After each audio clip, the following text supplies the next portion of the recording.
I would like to show you real quick an opposite example of what happens when we put a lot of cuts into this scene. And also probably a lot of you know this scene because it's a very famous one. It is the shower scene from Psycho, Alfred Hitchcock's masterpiece. Yeah, I know you probably all know this scene, but please still let's rewatch it. Trigger warning, there will be a little bit of fake blood inside.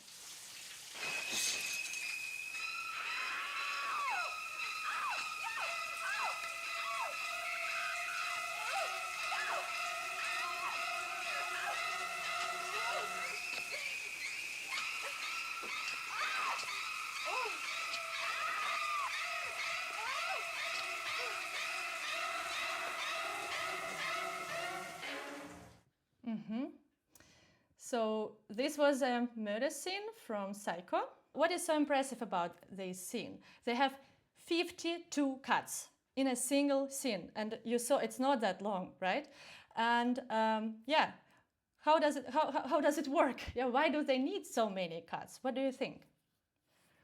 And it's very interesting because we don't see any angle where the knife actually penetrates the body. So there is one shot which I know was shot in reverse and then like backwards and then reversed in the post-production, and there they were able to touch the body of the actress.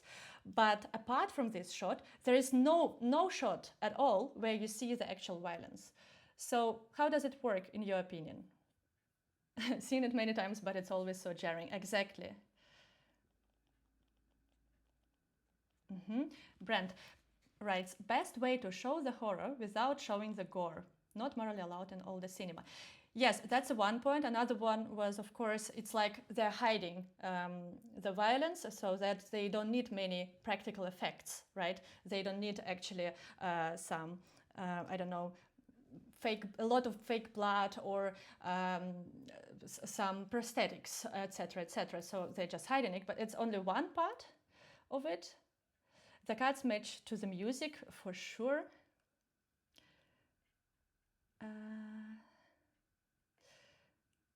Yes, but I mean, like, you already told a part of the answer, I think, told us a part of the answer.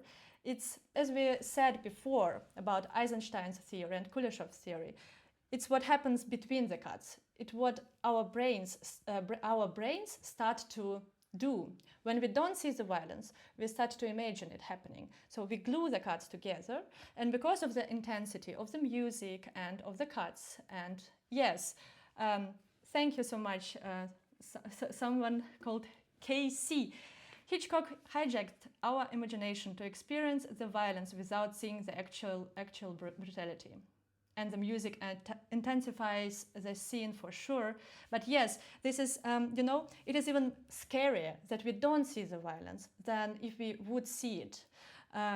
You know, I think it's always like this because our fantasy is so much more powerful than what sometimes filmmakers can show us. And that's why I actually really like the scenes where we don't see the impact or the actual cuts or violence or accidents, and we have to imagine them because I believe we can imagine them even more terrifying, scary, and intense than sometimes they could be filmed.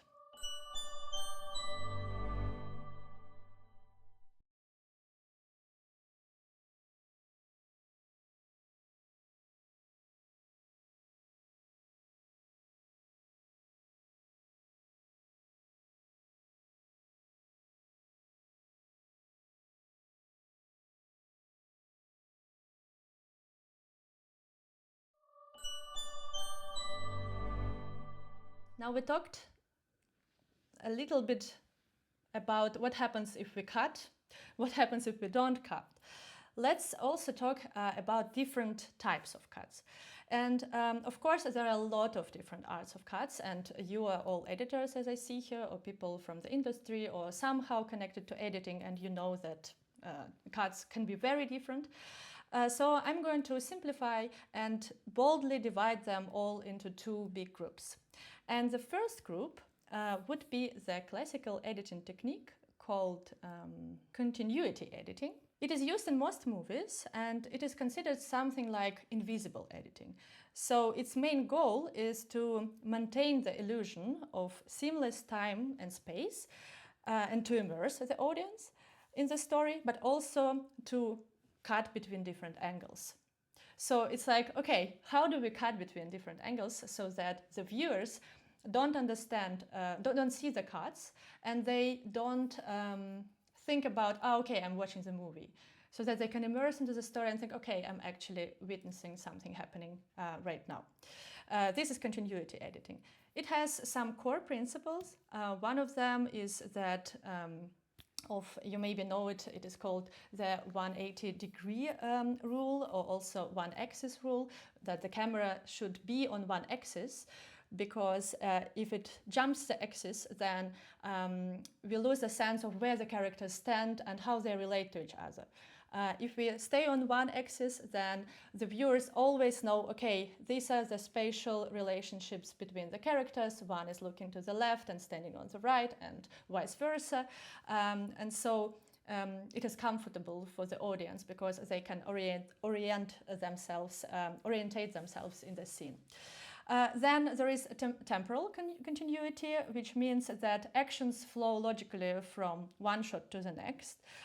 For instance, if I start throwing something in one shot and you jump to the close-up of my hand, you see the continuation of this action.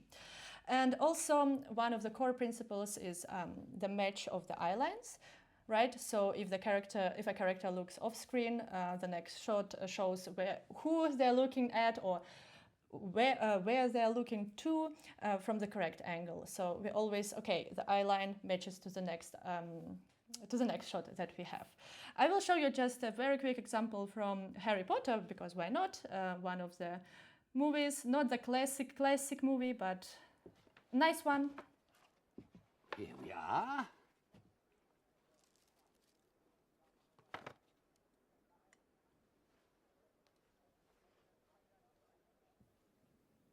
Give it a wave.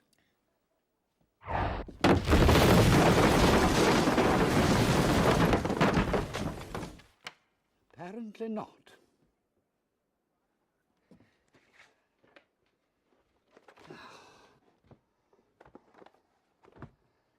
Perhaps this.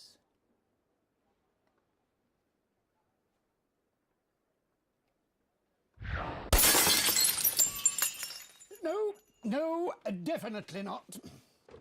No matter.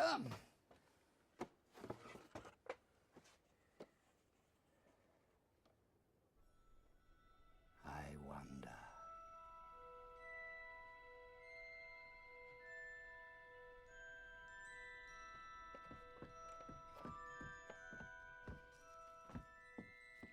Okay. This is how it works, right? It has a lot of different shots and a lot of different angles for such a short scene, but we always know what happens, right? It didn't bother us that it had so many cuts, or did it? Maybe someone was bothered by cuts, then write it in the chat. I wasn't bothered because I was watching the story, I was immersed into their dialogue and what's happening.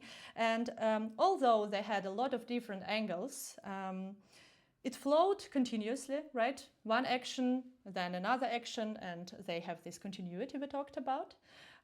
For every action there is a reaction, so we see action, reaction. We always stay on this one axis from one side of the camera, even if we jump to the shot that shows Harry Potter from above, it's still on the same axis. And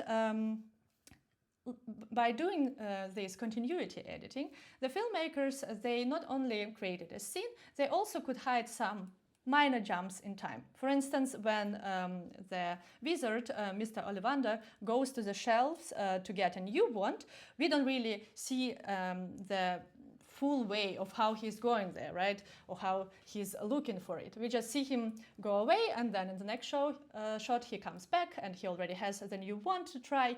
And we don't perceive it as a mistake or as a, I don't know, some jump that we say, okay, I don't, what's happening here? Why is he disappeared? Why is he reappeared now? And the angles made logical and spatial sense, yes. Oh, very nice addition from Bo. I will read it out loud. For continuity editing, I believe it works best when making the cut on actions so that it flows well. It tricks the mind, as you mentioned, so that nobody can tell that it is a different shot. Exactly. It's a super rule. If you don't know how to edit on the action. It will really help you to conceive this flow. And that's why we have on Crew, on some bigger projects, somebody called continuity. Yeah, we call it just continuity here in Austria and Germany. It's someone who is supposed to take care that all the actions that happen in a wide shot, for example, match to the actions that then happening in the close-up shot, if it makes sense what I say. Because then, if the actions match, we can actually use these scenes in a cut and cut an action. So, you know, there is this thing like continuity problems and mistakes when somebody takes the cup with the right hand and in the next shot you see them holding it with the left. You always, like, there are people who notice these things and write about them. It's because the flow of the action is broken, right? There is a mistake. So it's pretty nice to, pretty important to take care of it and to watch out for this. This was the first group, all the editing that is continuity editing or classic editing technique. And the second group would be non-continuity editing, or let's call them stylistic cuts. The first one is match cuts. I believe you all know what match cuts are, but for example, here is a very famous one from 2001, A Space Odyssey, and also there are different arts of match cuts. It could be matched on sound, matched on the form of the image. We could match on the movement. For instance, I'll show you an example from Scott Pilgrim versus the World. It has lots of match cuts, by the way. If you go on YouTube and search for Scott Pilgrim match cuts, you will find a lot of them. We will watch only one.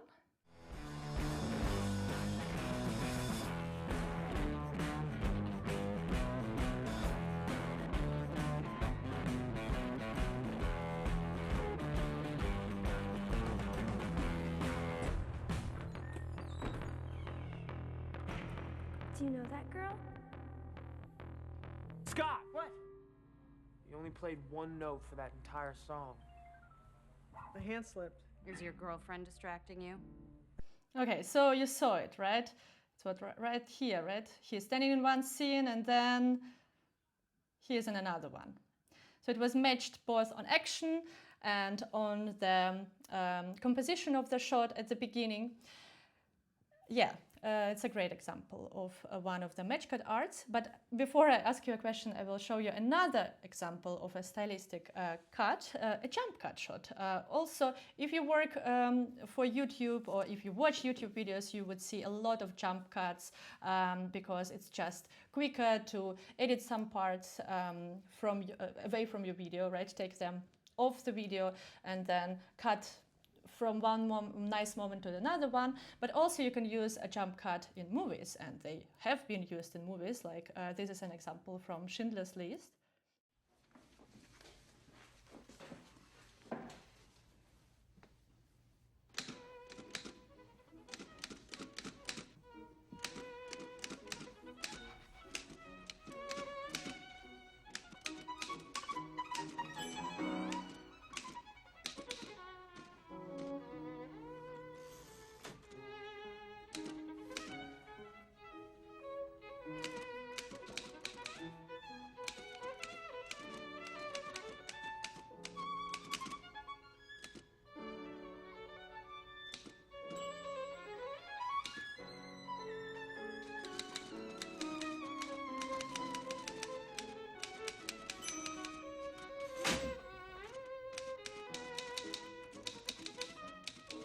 What would you say? What is the purpose of such stylistic shots? How did they make you feel? Maybe how do they differ to you? Match cuts and jump cuts, what purpose do they have? Why would you insert a match cut or a jump cut in your video or film project? any wild ideas are accepted.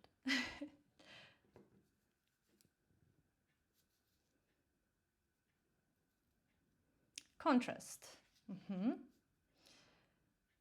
Maybe sense of time, Brent, yes, especially in jump cut, right?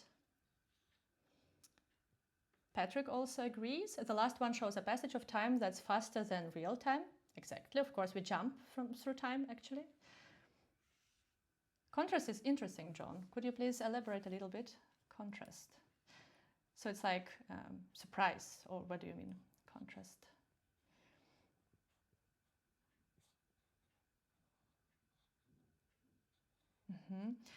Brilliant use of jumps, compressed time. Each showed how he responded to each interviewee. The contrast between the women. Okay, I understand. Okay, now we're talking about jump cuts. The match cuts example is also, what do you think about match cuts? Like when we match on the action or on the sound or anything. How do you like them in the movies? Do you don't? Do you not? What's your... Or what is in your opinion the difference from match cuts to jump cuts?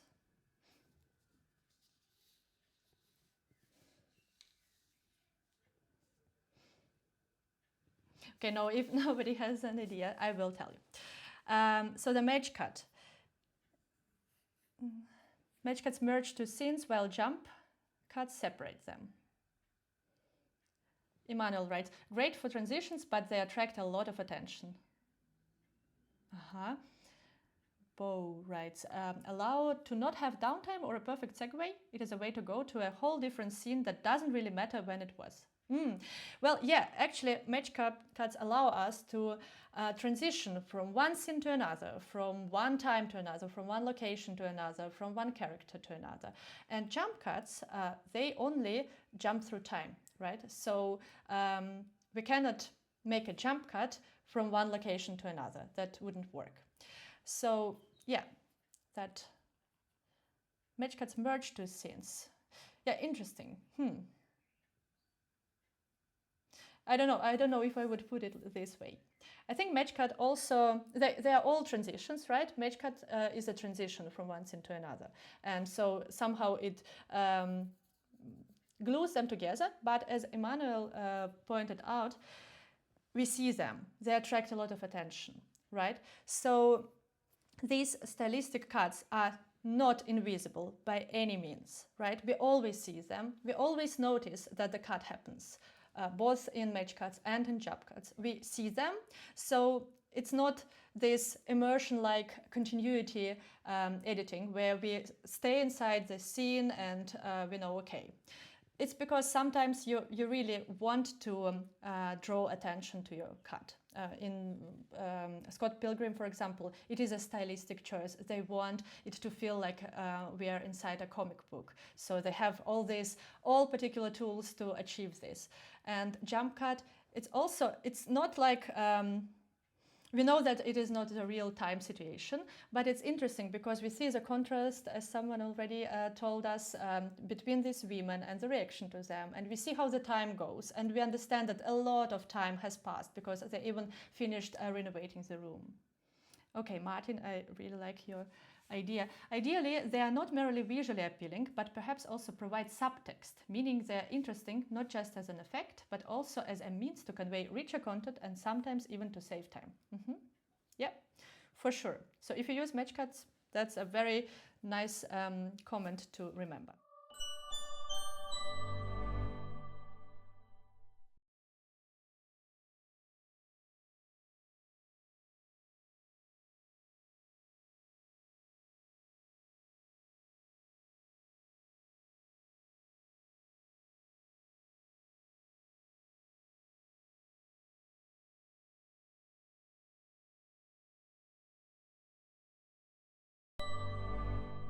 The next part is my favorite one because it is a part about practical tips, what you can actually use in your editing practice.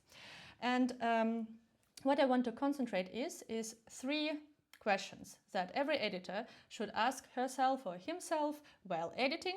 Is first, why do I want to make a cut here? Second, where is the best moment to place the card? And third, what shot should I choose to follow? Or what should I cut to? Like why, where, and what to? And there are different answers to all of these questions, so we'll just only mention some of them. The first question is why to cut?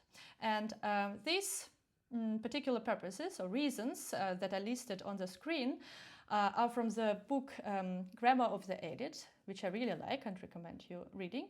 But also we have a very, very nice course and elaborate one called The Art and Technique of Film Editing on MZ, which is held by Tom Cross, an Oscar-winning editor who edited almost all Damien Chazelle films, for example, Whiplash, that we might be able to still watch today a little bit. Why to cut? To give your viewers a new information. For example, someone walks in, we cut and see who or what is waiting for them. It could be motivation. A character looks to some direction, looks away, and then we cut and see what they are seeing. It could be a composition. Frames composition could also be the reason to cut. If, for example, you have a family dinner and then part of the table, like some people sitting on the right, stand up and go away for some reason, and the frame suddenly feels unbalanced and you don't want it to feel unbalanced, then you cut tighter to a close-up shot, for example, of remaining people at the table. Camera angle change, if you for some reason need to cut to show the reaction, for example, of a person that our protagonist is talking to. Continuity, as we already discussed before, and sound could be also a trigger for a cut. For instance, you hear a gunshot and then we cut and we see the glass breaking. That could be a motivation to cut. If you have any additions to why to cut, please add them in the chat. I will read them after this section. The next question is when to cut. And there is also not one correct answer to this question. As discussed before, it could be the movement, for example, the action, right, to cut at the action, directly after the sound trigger, as we said before. But I would like to share here one very curious theory that I like. It is developed by Walter Murch, the legendary editor who edited Apocalypse Now, for example, and the Godfather trilogy. And he has a brilliant book called In the Blink of an Eye. I highly recommend it to editors. It is not a classic textbook on editing, it's a very philosophical one. And so he has a theory that we, human beings, blink to separate thoughts in our minds. So, for example, if you talk to a friend of yours and at some point they blink, it might mean, according to his theory, that they fully understood what you were trying to say, what you were trying to convey. And it is same in the film. So if you are editing a character, for example, a monologue or a dialogue, give them a split second to finish their thought and blink, and that is your natural point to edit. Another point of view on this theory could be that as an editor, cut when you feel the urge to blink, because it would mean that it is exactly the moment when you gathered the idea, when you understood it, and it's okay. It's because if a shot stands too long, lasts too long without a cut, there is the possibility that the idea will be that the audience starts to feel uncomfortable because the thought is dragging and dragging and dragging on. So I like this blinking theory because it's quite interesting to experiment with. Try it at home, try it with your projects, and either give your character a moment to blink and then you cut, or listen to your feeling while you're watching the scene, while you're watching the speaking part, when you would blink, then cut. Okay, and the last question, what to cut to? Also, again, lots of options here. It definitely depends on what your intentions with the shot are, what story you want to tell, what emotions you want to, what emotional reaction you want to get from your audience. And it the answer could be as simple as cutting from one shot size to another. But again, even here, if you cut from a wide shot, demonstrated on your top left, to an extreme close-up of an eye, here, it will feel differently than if you just cut from a medium close-up to a medium shot, for example. Yeah, so it's also different. And here I want to also show you one scene. It is from the Bear series. You will see what I mean, and please just watch it with me and tell me what is so special about editing here. What did they use? What did they cut to? Michael. I'm just gonna borrow for a second. I just need it for 1 second. Come on, dude. Yo! Michael. Hey, Michael. Threw the fork, Lee. Michael. See what I did? I threw Michael. the fork. Tiff. Please. Shh. Oh, Hey, cousin, No, you're scaring the normals. This is fine. This is nothing. It's nothing. Hey, Mikey, can you hear me, buddy? Not right now, Stevie. Cut it out. Rich? Hey, look, here's the thing. You see, I can throw forks, because this is our father's house, Mike, right? Rich, Lee. My father's house. We have liftoff. Okay, you got everyone's attention, so Listen, go ahead, dude. tell us a story we've all heard a million times already. Okay, let's stop right here. So did you notice something interesting about this particular scene? How it was edited? Or maybe what shots do they mainly use for the editing here? I'll give you a second.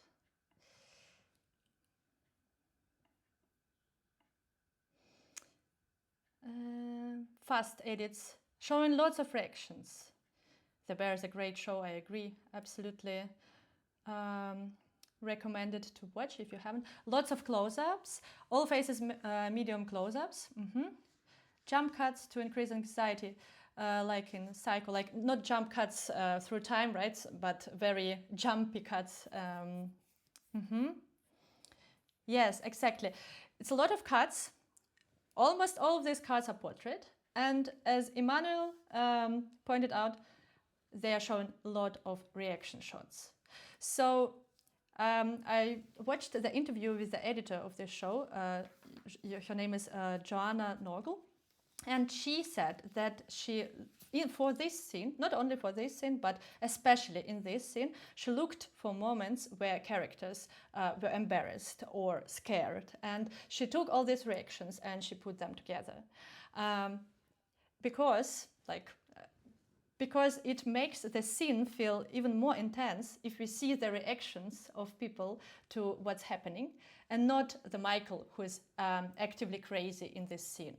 I believe, like, for me, it makes me feel as if I'm also sitting at this table and have to watch him and have to feel embarrassed because I can connect to them by watching their faces so up close and because I see their reaction. So it kind of works as, you know, this society pressure of like, okay, they're embarrassed, then I will be probably embarrassed too by his behavior.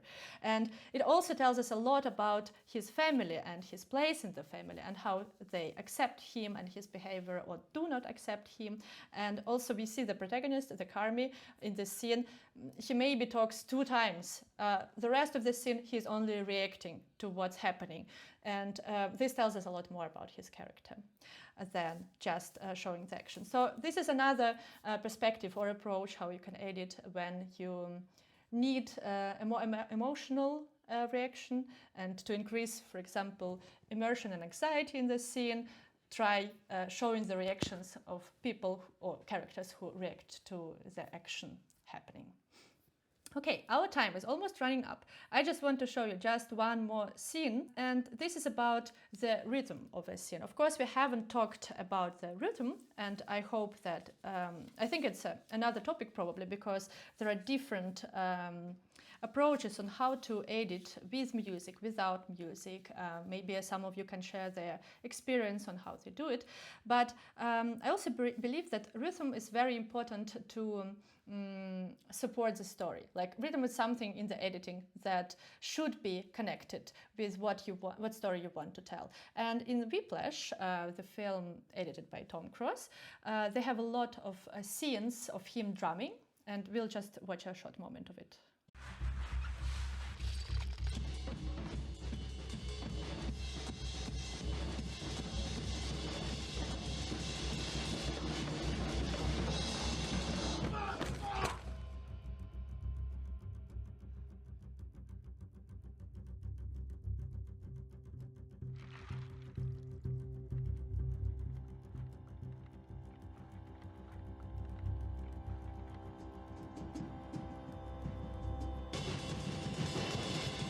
Okay, also amazing movie, amazing film.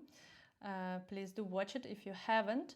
What I wanted to show you here is that they convey rhythm, or they support rhythm of his very fast drumming, also through these very fast close-up insert shots. Like you've seen these notes and the drums and this and that, everything that is pressing on him, everything that makes him feel he cannot keep up with the tempo, he has to be quicker. And then we have a contrast of having this slow motion shot of his hurt hand going into the glass with ice, which is like a moment of break for him and for us. And then it goes back to this one shot with lots of drumming, which also parts of rhythm. So we can, we could make it even more intense if we would cut faster between the angles, in addition to this rhythmic drumming of his. But it's already enough here if we have like this sequence of very quick close-up shots and then a slow, this is what I want to tell. It's like a melody. It's like something that the editing could be like a melody, because the melody also doesn't only have parts which are quick or which are slow. The contrast is what makes it interesting. So this is how I would approach rhythm when working with editing.